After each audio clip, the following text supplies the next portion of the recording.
हरित प्रणाम।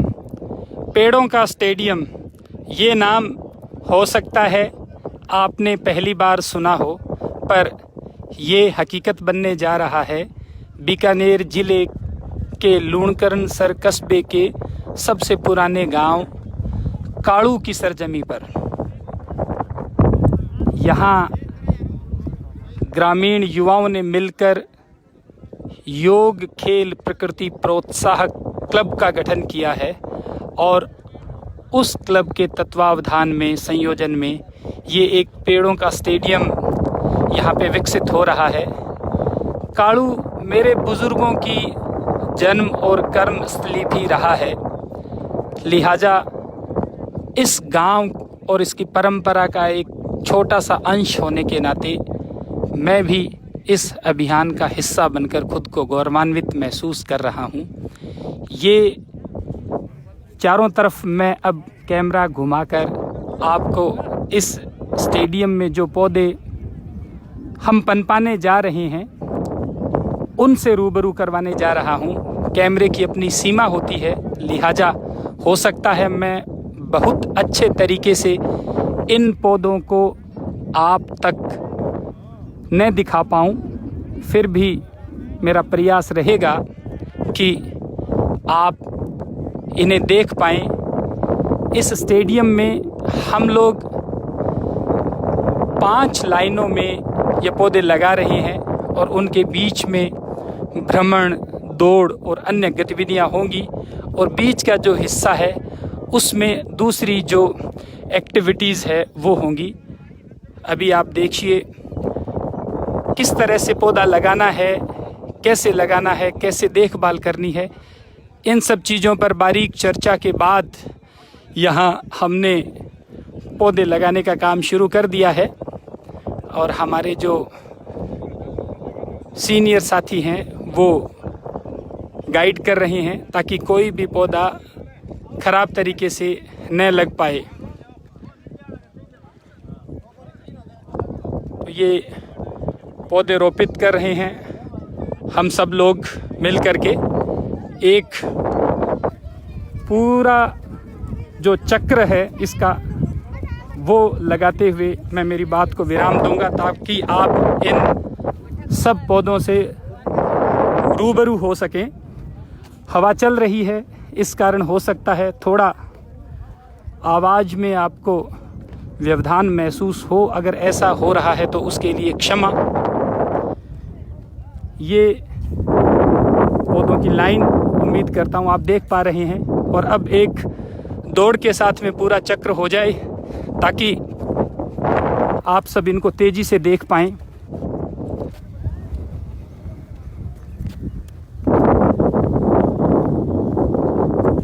इस तरह से पानी की टंकी लगाई गई है और उसके द्वारा इन सब पौधों में पानी की सप्लाई नियमित रूप से होती रहे, क्योंकि हमारा जो नारा है पारिवारिक वानिकी का कि पेड़ को परिवार का सदस्य समझो, उसका मतलब यही है कि हम पौधा लगा करके उसे अनाथ न छोड़ें, फ़ोटो खिंचवाने के लिए पौधा न लगाएं।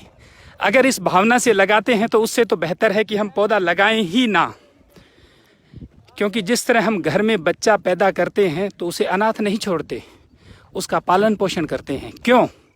इसीलिए ताकि वो बच्चा कल को हमारे परिवार की परंपरा, हमारे संस्कार और हमारे वंश को आगे लेके जाए।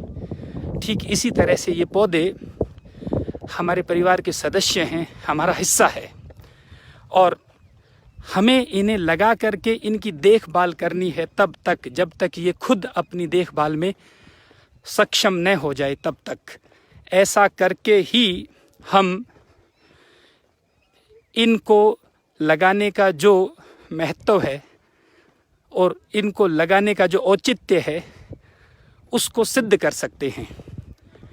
यही पारिवारिक वानिकी का मूल मंत्र है कि पेड़ को पेड़ मत समझो, उसे अपने परिवार का सदस्य समझो, उसे अपनी हरित पारिवारिक जिम्मेदारी समझो। ये समझकर जब हम पौधा लगाएंगे तो पेड़ बनने तक हम उसकी देखभाल करेंगे और यही वो तरीका है जिस तरीके के द्वारा हम पौधों को पेड़ बना सकते हैं। हमारे पश्चिमी राजस्थान की इस रेतीली और कठोर जमी पर भी, जहाँ जलवायु विकट है, पानी अमृत के समान दुर्लभ है, उस जमी पर पौधा पेड़ तभी बनता है जब एक पेड़ हमारे मन में उगना शुरू हो जाता है। तो ये हमने इस तरह से पौधे रख दिए हैं सारे गड्ढों के पास में। आज से 7-8 महीने पहले पिटिंग कर दी थी, उसमें खाद डाल दी थी। अब उनको हल्का हल्का ओपन किया है पिट्स को, ये पाइप लगा दी है ताकि हर पौधे तक पानी निश्चित रूप से पहुंचता रहे। और अब हम सब मिल करके और यहाँ प्लांटेशन कर रहे हैं। आज 19 जुलाई रविवार को सुबह, कोरोना संक्रमण का काल है, इस बात को ध्यान में रखते हुए सभी ने अपने चेहरे को प्रोटेक्ट भी किया है और साथ ही सोशल डिस्टेंसिंग का भी पूरा ख्याल रखा जा रहा है, ताकि हम किसी भी तरीके से ये सकारात्मक कार्य करते हुए अपने आप को लापरवाह लोगों की श्रेणी में न खड़ा करें। ये बेहद ज़रूरी है वर्तमान की दशाओं को देखते हुए। इस वीडियो को आपके साथ में साझा करने का मेरा मकसद यही है कि हमारे जो आज के गांव हैं, उन्होंने गांव के रूप में जीना छोड़ दिया है। लोग मिलते हैं तो कहते हैं कि ये उस पार्टी का है, ये उस जाति का है, ये उस धर्म का है। हम ये नहीं कहते कि ये हम एक गांव का, पहले मतलब ये होता था कि गांव एक परिवार।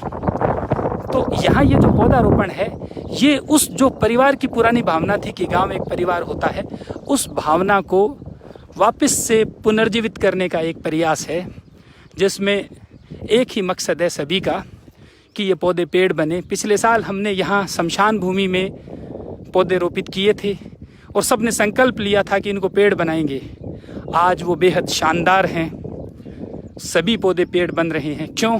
क्योंकि हमने उन्हें अपना हिस्सा समझा, परिवार का सदस्य समझा और पारिवारिक वानिकी के मूल मंत्र को एक दिन भी भूले नहीं। आज भी इसी संकल्प के साथ में हम जुटे हैं कि ये हमारे परिवार का हिस्सा हैं और हम जैसे छोटा बच्चा घर में होता है तब तक देखभाल करते हैं जब तक वो सक्षम नहीं हो जाता, वैसे ही इनकी सक्षम होने तक इनकी देखभाल करेंगे।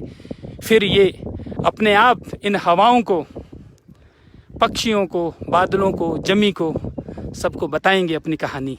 और फिर ये काड़ू गांव की कहानी गांव गांव जाएगी और हर गांव में ये चेतना पैदा करेगी कि जब काड़ू में पौधे लग सकते हैं और इस तरह की कालर वाली जो मिट्टी है उसमें पौधे लग सकते हैं, तो हमारे यहाँ क्यों नहीं लग सकते।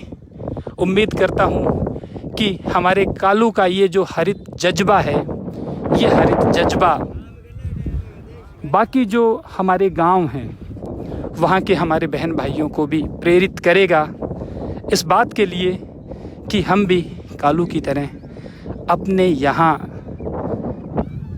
हरियाली की क्रांति पैदा करें। अगर हर गांव में इस तरह से युवाओं के क्लब बन जाएं, जैसा कि यहाँ योग खेल प्रकृति प्रोत्साहक क्लब बना है, ऐसे क्लब बन जाएं, तो निश्चित रूप से हर गांव को हरा भरा करने से कोई नहीं रोक सकता। तब ना कब्जे होंगे सार्वजनिक जगह पर, ना गंदगी होगी तो केवल और केवल हरियाली। ये जहाँ से हमने शुरू किया था पौधे लगाना, ये पौधे लग चुके हैं, आप देख पा रहे हैं। और ये आगे से आगे हम सब लोग बढ़ रहे हैं। अब आपसे ये बात साझा करने के बाद मैं भी इस काम में जुटता हूँ ताकि हम पूरी ठीक ढंग के साथ में इन सब बिरुवों को अपने अपने स्थान पर रोपित कर दें। उम्मीद करता हूँ कि आप भी जहाँ भी हैं वहाँ अपने हिस्से की हरियाली करने के लिए आगे आएंगे। आप सब ने इस वीडियो को देखा, इसे आप साझा भी कीजिए, ये आपसे निवेदन है। आप सब ने देखा, इसके लिए आपका धन्यवाद। ये हमारी हरित टोली, गांव के बुज़ुर्गों के आशीर्वाद और सानिध्य में ये हमारी हरित टोली, जिसमें महिला पुरुष दोनों हैं, और हम आगे बढ़ रहे हैं पौधे लगाते हुए। हरित प्रणाम, थैंक यू।